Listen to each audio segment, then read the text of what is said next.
नमस्कार। कार्यक्रम संसद फोकसको नयाँ अङ्कमा यहाँलाई हार्दिक स्वागत छ। दर्शकवृन्द, आजको श्रृङ्खलामा हामीले राष्ट्रिय सभाको एक सिटका लागि हुने उपनिर्वाचन र हिउँदे अधिवेशन अन्त्यका विषयमा आजको श्रृङ्खलामा केन्द्रित रहनेछौँ।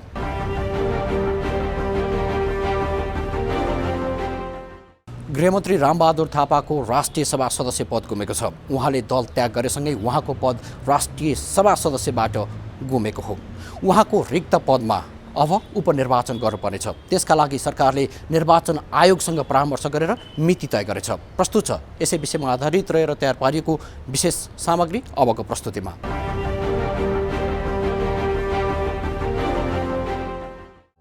गृहमन्त्री रामबहादुर थापा बादलको राष्ट्रिय सभा सदस्य पद गुमेको छ।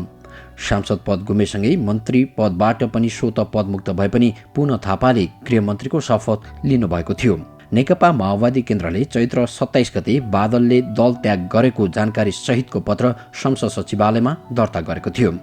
सो पत्रपछि राष्ट्रिय सभा अध्यक्ष गणेश प्रसाद तिमलसेनाले थापाको राष्ट्रिय सभा सदस्य पद रिक्त भएको निर्णय गर्नुभएको थियो। तिमलसेनाको निर्णयसँगै संसद सचिवालयले थापाको पद रिक्त भएको सूचना प्रकाशित गरेको थियो। बागमती प्रदेशबाट राष्ट्रिय सभा सदस्य बन्नुभएका थापा गत फागुन 23 गते सर्वोच्चको फैसलापछि एमाले र माओवादी केन्द्र बनेपछि पूर्व माओवादीबाट एमालेतिरै लाग्नुभएको थियो।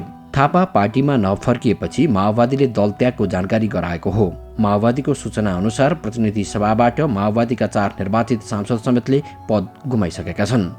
अर्को दलमा गएपछि दल त्याग सम्बन्धी व्यवस्था आकर्षित हुने भएकाले सोही अनुसार माओवादीले कारवाही गरेको हो। सांसद नरहेको व्यक्ति 6 महिनासम्म मन्त्री बन्न पाउँछन्। यस्तै मन्त्री रामबहादुर थापा बादल राष्ट्रिय सभा सदस्य पदबाट मुक्त भएसँगै विद्यमान कानुनी व्यवस्था अनुसार अब रिक्त स्थानमा 35 दिनभित्रै उपनिर्वाचन गरिसक्नु पर्ने हुन्छ। राष्ट्रिय सभा सदस्यको पद रिक्त भएमा 35 दिनभित्रै उपचुनाव मार्फत पद पूर्ति गर्नुपर्ने कानुनी व्यवस्था छ। प्रतिनिधि सभा, प्रदेश सभा र स्थानीय तहका रिक्त पदहरू जहिल्यै पूर्ति गरे पनि हुन्छ। तर राष्ट्रिय सभा सदस्यको हकमा भने 35 दिनभित्रै उपचुनाव गर्नुपर्ने कानुनी बाध्यता छ। राष्ट्रिय सभा निर्वाचन ऐन 2075 को दफा 61 मा भनिएको छ, कुनै सदस्यको पदावधि 6 महिनाभन्दा बढी कायम रहँदै कुनै कारणले निजको पद रिक्त भएमा रिक्त भएको 35 दिनभित्र नेपाल सरकारले तोकेको मितिमा आयोगले त्यस्तो रिक्त सदस्यको पद यो ऐन बमोजिम बाँकी अवधिको लागि उपनिर्वाचनद्वारा दफा 3 बमोजिम पूर्ति गर्नुपर्ने हुन्छ। अब अहिले राष्ट्रिय सभाको सदस्यको राजपत्रमा सूचना प्रकाशित गरेर पद गुमिसकेपछि अब कानुनमा व्यवस्था भएअनुसार 35 दिनभित्र निर्वाचन गरिसक्नुपर्ने हो। अब त्यसको लागि चाहिँ नेपाल सरकारले निर्णय गरेर निर्वाचन आयोगलाई चाहिँ निर्देशन दिनुपर्ने हुन्छ। त्यो अनुसार निर्वाचन आयोगले निर्वाचन गराउँछ र त्यो निर्वाचन गरेपछि अनि पुनः नियुक्ति भएर जो आउनुहुन्छ उहाँहरूको चाहिँ पद बहाली हुने परिस्थिति बन्छ।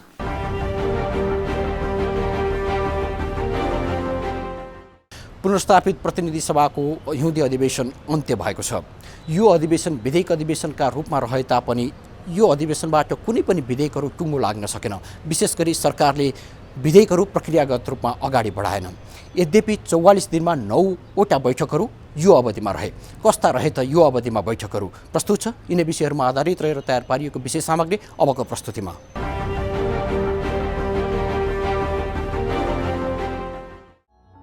संघीय संसदको हिउँदे अधिवेशन अन्त्य भएको छ। मन्त्री परिषदको सिफारिसमा राष्ट्रपति विद्यादेवी भण्डारीले संघीय संसदको हिउँदे अधिवेशन गत सोमबार अपराह्न 1 बजेदेखि लागू हुने गरी अन्त्य गर्नुभएको हो। राष्ट्रपति कार्यालयबाट जारी विज्ञप्तिमा भनिएको छ, नेपालको संविधानको धारा 93 को उपधारा 2 बमोजिम नेपाल सरकार मन्त्री परिषदको निर्णय 2078-1-6 को सिफारिसमा प्रतिनिधि सभाको चालू अधिवेशन 2078 वैशाख 6 गते सोमबार अपराह्न 1 बजेदेखि अन्त्य गरेको छु भनिएको छ। सरकारको सिफारिसमा राष्ट्रपतिले संसद अधिवेशन आह्वान र अन्त्य गर्ने संवैधानिक प्रावधान छ। तर सरकारले सभामुख अग्निप्रसाद सापकोटासँगको परामर्श बिनै चालू अधिवेशन अन्त्य गरेको हो। सभामुखसँग परामर्शको आधारमा सरकारले संघीय संसदको अधिवेशन आह्वान र अन्त्य गर्ने परम्परा छ। 6औं अधिवेशन अन्त्य गर्दा पनि सरकारले सभामुखसँग परामर्श गरेको थिएन। अब यो अधिवेशन चाहिँ अन्य समयमा आयोजित अधिवेशनहरू भन्दा फरक ढङ्गले सम्पन्न भएको यहाँलाई जानकारी नै छ। राष्ट्रिय सभाको अधिवेशन अलि अगाडि नियमित समयमै कार्यक्रमअनुसार नै 6 महिना ननागिकन केही दिन सञ्चालन भएर टुङ्गिएको अवस्था थियो भने यो बिचमा चाहिँ सरकारले प्रतिनिधि सभा भङ्ग गरिसकेपछि अदालतबाट पुनर्बहाली भएर आइसकेपछि झन्डै 1.5 महिनापछि चाहिँ पुनर्बहाली भएको अवस्थामा विशेष परिस्थितिमा प्रतिनिधि सभा चाहिँ आह्वान भयो अदालतको निर्देशनअनुसार। त्यही अनुसार बैठकहरू सञ्चालन भए। अब बैठक सञ्चालन गर्न यो व्यवस्थापिकाको चाहिँ प्रतिनिधि सभा राष्ट्रिय सभाको बैठकहरू सञ्चालन गर्न चाहिँ दलहरू र सरकारको बिचमा आम सहमति भएर एजेन्डाहरू तय हुने गर्छन् र ती एजेन्डाहरू चाहिँ क्रमशः सभामा प्रस्तुत गर्ने काम हुन्छ। अब त्यसरी प्रस्तावहरू ल्याउने क्रममा चाहिँ सरकारले आफ्ना एजेन्डाहरू प्राथमिकता तोकेर ल्याउने परिस्थिति बन्न निकै कठिनाइ भएको हामीले महसुस गरेको हो। अब यो बिचमा दलहरूको बिचमा पनि सहमति भइरहेको अवस्था नरहेको हुनाले सुरुको दिनको बैठकहरू निकै तनावपूर्ण स्थितिमा पनि गुज्रेर गएको यहाँहरूलाई पनि थाहा छ। नाराबाजी भयो, बहिष्कार भए र अब अध्यादेशहरू चाहिँ पेश गर्ने परिस्थिति पनि बनेन। आंशिक रूपमा बन्यो तर त्यसरी प्रवेश हुन नसकेको अवस्था थियो, जसले गर्दाखेरि एउटा के देखिन्छ भने दलहरूको बिचमा चाहिँ अझै घनीभूत छलफल हुनुपर्ने, सरसल्लाह भएर अगाडि जानुपर्ने भन्ने रह्यो र यही बिचमा चाहिँ कार्यव्यवस्था परामर्श समितिको बैठकहरू पनि भए। ती बैठकहरूमा पनि एजेन्डाहरू धेरै चाहिँ मतलब प्रस्तुत गर्न जान सक्ने परिस्थिति बनेन। दलहरूको आफ्नो आफ्नो दृष्टिकोणहरू रहे तैपनि त्यसमा सहमति भएका बुँदाहरू चाहिँ उल्लेख गराएर यो अधिवेशनको टाइमभित्र विधेयकहरूले प्रवेश पाउने परिस्थिति नबने तापनि विभिन्न चाहिँ समितिहरूले वार्षिक प्रतिवेदनहरू समितिले आफूले काम सम्पन्न गरेका कुराहरूको पेश भयो। जस्तै लेखा समिति लगायत अन्य समितिहरूले पनि आफ्नो वार्षिक प्रतिवेदनहरू सभामा प्रस्तुत गर्ने काम भयो। त्यो पनि एउटा उपलब्धिमूलक काम नै रह्यो भन्ने हामीले लागेको छ। र यही बिचमा शून्य समय, विशेष समयहरू सञ्चालन भए जसमा चाहिँ सरकारलाई चाहिँ मान्य सदस्यज्यूहरूले विभिन्न क्षेत्रको विषयवस्तुलाई समसामयिक एजेन्डामा चाहिँ ध्यानाकर्षण गर्ने कामहरू भयो। गत पुस 5 गते प्रधानमन्त्री केपी शर्मा ओलीको सिफारिसमा राष्ट्रपति भण्डारीले प्रतिनिधि सभा विघटन गर्नुभएको थियो। ताजा जनादेशका लागि भन्दै संसद विघटनको प्रस्ताव ल्याइएको थियो र ताजा जनादेशका लागि 2078 साल वैशाख 17 गते शुक्रबार पहिलो चरणमा र 2078 साल वैशाख 27 गते दोस्रो चरणमा प्रतिनिधि सभाको निर्वाचनको मिति घोषणा गरिएको थियो। राष्ट्रपति भण्डारीले नेपालको संविधानको धारा 76 को उपधारा 1 र 7 तथा धारा 85 एवं संसदीय प्रणालीको आधारभूत मर्म एवं मूल्य मान्यता तथा नेपालको आफ्नै र संसदीय प्रणाली भएका विभिन्न मुलुकहरूको अभ्यास बमोजिम संघीय संसदको वर्तमान प्रतिनिधि सभा विघटन गरिएको दावी गरिएको थियो। यद्यपि सर्वोच्च अदालतले फागुन 11 गते प्रतिनिधि सभा विघटन संविधान विपरीत अर्थात् असंवैधानिक भएको ठहर गरी यसको 13 दिनभित्र प्रतिनिधि सभा बैठक बोलाउने फैसला गरेको थियो। जस अनुसार पुनर्स्थापित प्रतिनिधि सभाको अधिवेशन गत फागुन 23 गते आह्वान भएको थियो। सर्वोच्च अदालतको ऐतिहासिक फैसलाबाट पुनः क्रियाशील भएको यस प्रतिनिधि सभाको 7औं अधिवेशनको पहिलो बैठकमा सम्पूर्ण मान्य सदस्यहरूलाई हार्दिक स्वागत गर्दछु।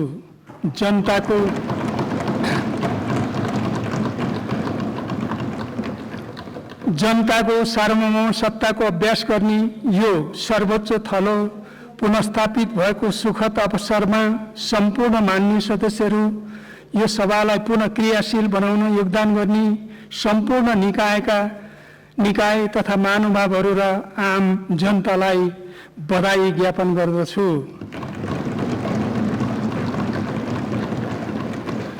लोकतन्त्रको सार्वभौम मान्यता, संविधानको मर्म र भावना अनुसार प्रतिनिधि सभालाई पुनर्स्थापना गर्ने ऐतिहासिक फैसलाका लागि सम्मानित सर्वोच्च अदालतप्रति आभार प्रकट गर्दछु। अधिवेशन आह्वान भएको पहिलो दिन सरकारले ल्याएका अध्यादेशहरू टेबल गर्न पाएन भने प्रमुख प्रतिपक्षी दल नेपाली कांग्रेसले संसद अवरुद्ध गर्यो भने जनता समाजवादी पार्टीले कांग्रेसको कदमलाई साथ दिएको थियो।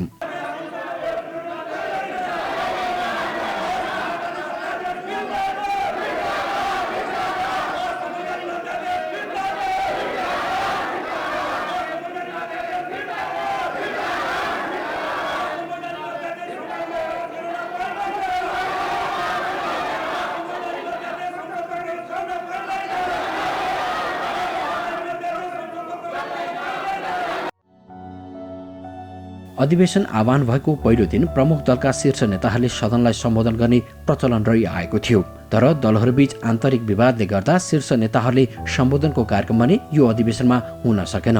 अन्ततः दोस्रो तहका नेताहरूले सम्बोधन गर्नुभएको थियो। यो अधिवेशन आह्वानदेखि अन्त्यसम्म 44 दिन चालु रह्यो। यो अवधिमा जम्मा 9 दिनमा 9 पटक मात्र बैठक बस्यो। प्रतिनिधि सभाको चालु अधिवेशनमा कुनै पनि नयाँ विधेयक दर्ता भएनन् भने नेपाल इन्जिनियरिङ परिषद पहिलो संशोधन विधेयक 2076 र संघीय निजामती सेवा विधेयक 2075 समितिले प्रतिनिधि सभामा पेश गर्यो। यस अवधिमा अघिल्ला अधिवेशनमा 36 वटा विधेयकहरू बिजनेसका रूपमा थिए। तर अधिवेशनमा कुनै पनि विधेयकले प्रक्रिया पाउन सकेन। हिउँदे अधिवेशनलाई विधेयक अधिवेशन भनिए पनि सरकारले संसदलाई कुनै बिजनेस दिएको थिएन। यस अवधिमा जति पनि प्रतिनिधि सभाका बैठकहरू बसे ती केवल औपचारिकतामा मात्र सीमित बन्न पुग्यो। प्राय विशेष शून्य र शोक प्रस्ताव नै यो अधिवेशनको मुख्य कार्यसूची बन्न पुग्यो। सरकारले नयाँ विधेयकहरू प्रवेश गराएको अवस्था होइन र विगतका जुन विचाराधीन रहेका विधेयकहरू पनि यो वा त्यो कोणमा चाहिँ छलफल भएर सहमतिबाट टुङ्ग्याउनु पर्ने विषयहरू रहेको हुनाले तत्काल चाहिँ सजिलो बाटोबाट अगाडि बढ्ने र कानुन बनिहाल्ने परिस्थिति चाहिँ नरहेको हो। अब दोस्रो अधिवेशनदेखि नै आज हामी 7औं अधिवेशनमा पुगिसकेका छौँ। दोस्रो अधिवेशनदेखि नै प्रवेश पाएका विधेयकहरू अहिले पनि थातिरहेको अवस्था छ। कतिपय कुराहरूमा जुन विवादहरू छन् तिनलाई समाधान गर्नलाई अझै धेरै चाहिँ एक्सर्साइज गर्नुपर्ने अवस्था रहेको हुनाले पनि तिनीहरूले सजिलै निकास पाउने स्थिति थिएन र प्रतिकूलताको वातावरण रहँदै पनि अधिवेशन सञ्चालन भइरहेको यो जुन परिस्थिति जगजाहेर नै छ।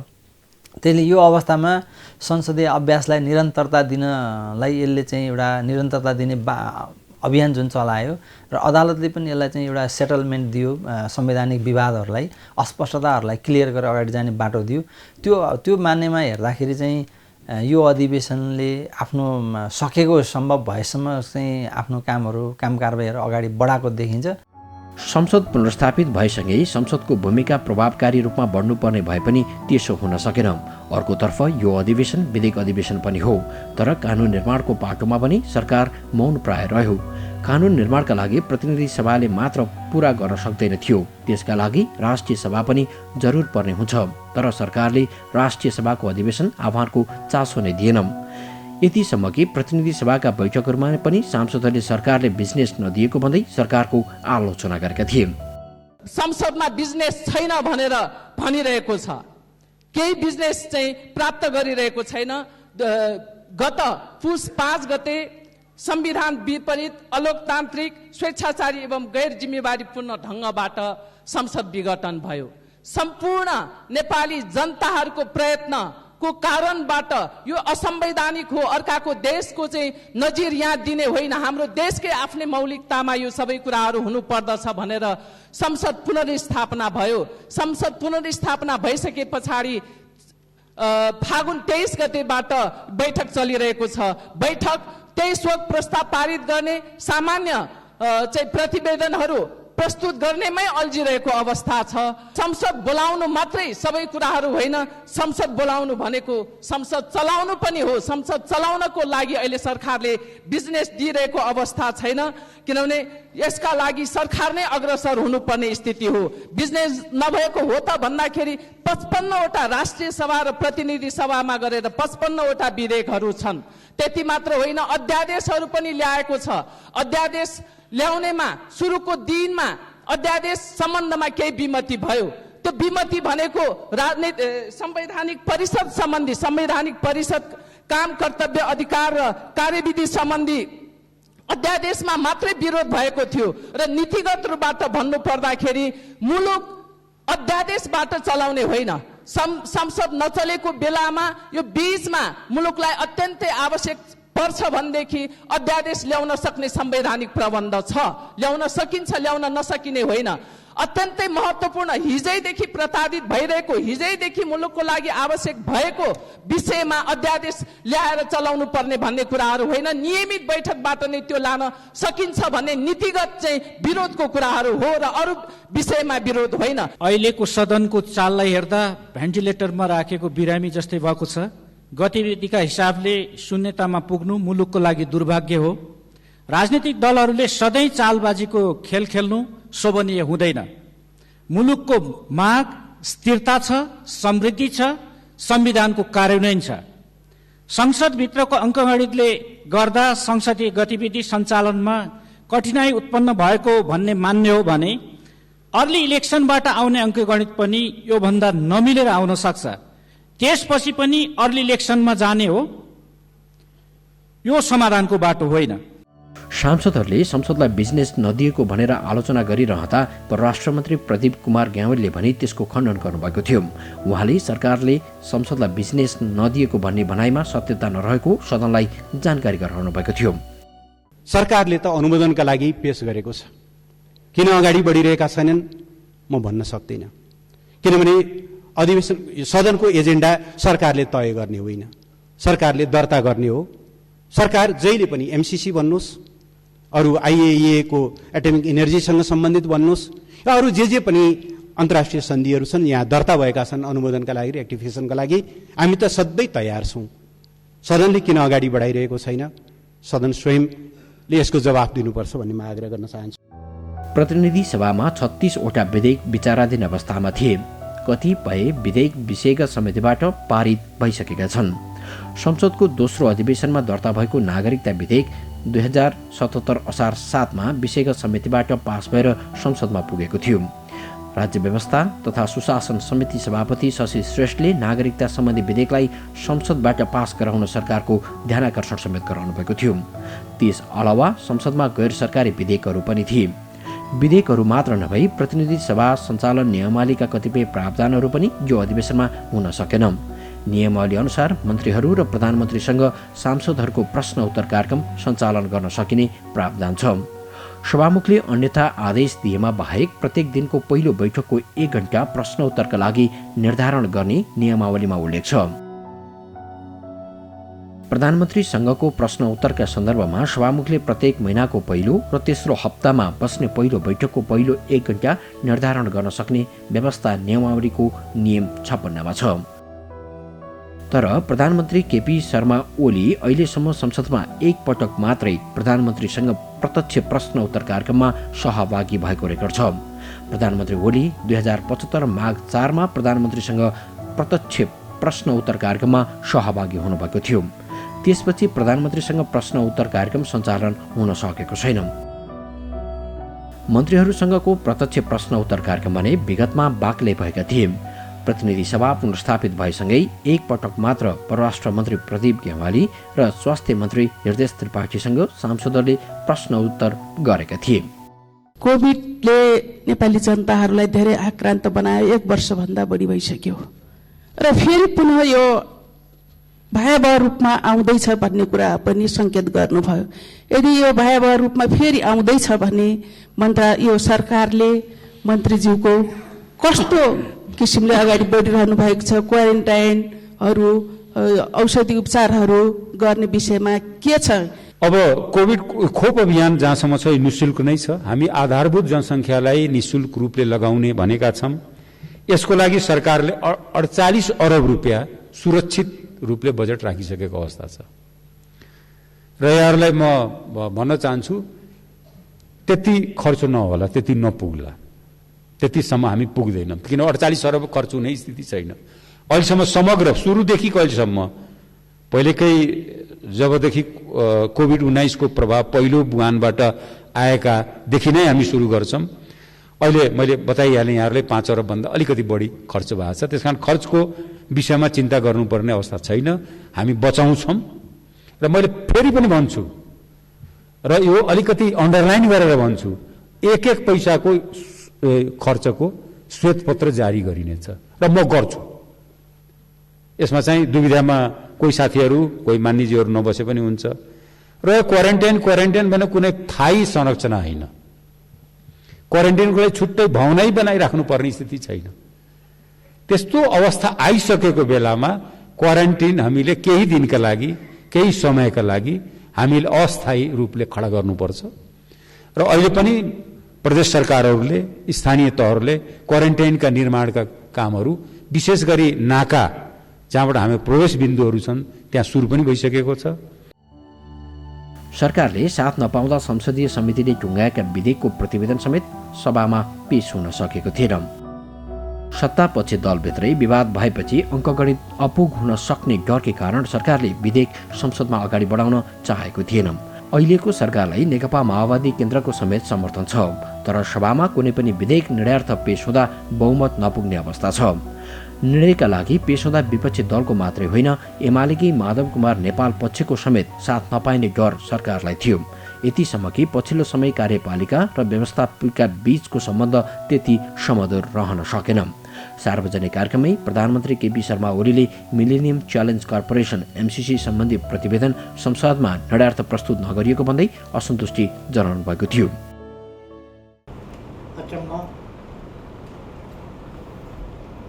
लडेर ल्याएको संसद, मुद्दा लडेर ल्याएको संसद चल्न नै दियो।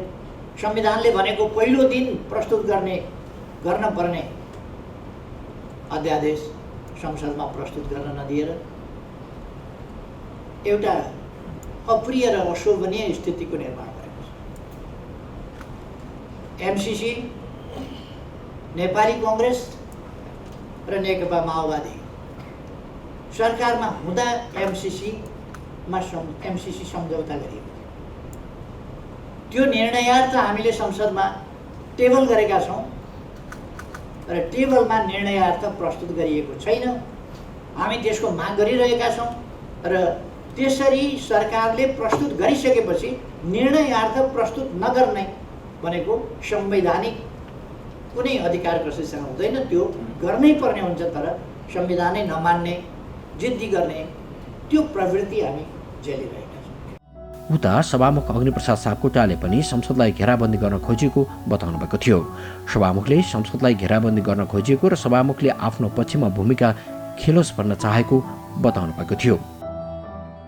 कसैको दबावमा काम गरेको छैन र कसैको प्रभावमा पनि काम गरेको छैन। मेरो ब्रह्मले देख्छ त्यही गरेको छु। मेरो विवेक र चेतनाले जे निर्देशित गरेको छ त्यही गरेको छु र म कसैको दबाव र प्रभावमा काम गर्दिनँ। मेरो भूमिका कहिले स्वतन्त्र ढङ्गले चाहिँ निर्णय गर्नुपर्ने हुन्छ। अर्को कुनै बेला फेरि मैले फेयरनेस पनि हेर्नुपर्छ। म अहिले जनताले 275 जनालाई अर्थात् 334 जनालाई जनताले आफ्नो सार्वभौम सत्ता सुम्पिएका छन्। त्यो सार्वभौम सत्ताको निहित अधिकार खास बेलामा सभामुखमा केन्द्रित हुन्छ। सभामुखले वास्तवमा देशका सबै जनताहरूको र सबैको भावनाको चाहिँ संकेन्द्रण रूपलाई बुझेर अगाडि बढ्नुपर्ने हुन्छ। त्यसकारण मैले फेयरनेस त्यो स्वच्छ पनि हुनु पर्यो, स्वच्छ हुनु पर्यो र त्यो आफै अन्डरस्टुड हुनु पर्यो। जनताले हेर्दाखेरि त्यो निर्णय कुनै निर्णय मात्रै स्पष्टीकरण दिने हुन्छ। बजेट अधिवेशन नजिकै गर्दा सरकारले हिउँदे अधिवेशन अन्त्य गरेको हो। संवैधानिक व्यवस्था अनुसार आगामी जेठ 15 गते नयाँ आर्थिक वर्षको बजेट सदनमा पेश गर्नुपर्ने हुन्छ। त्यसअघि नै सरकारले नीति तथा कार्यक्रम र प्री बजेट सदनले पास गरिसक्नु पर्ने हुन्छ। त्यसैले पनि संसदको बजेट अधिवेशन यही वैशाख अन्तिम साता बोलाइसक्नुपर्ने हुन्छ।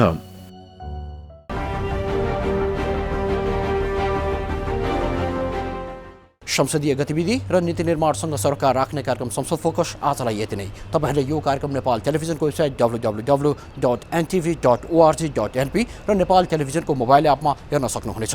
अर्को साता हामी नयाँ विषयहरूका साथ उपस्थित हुनेछौँ। हामी सबैलाई बिदा दिनुहोस्। नमस्कार।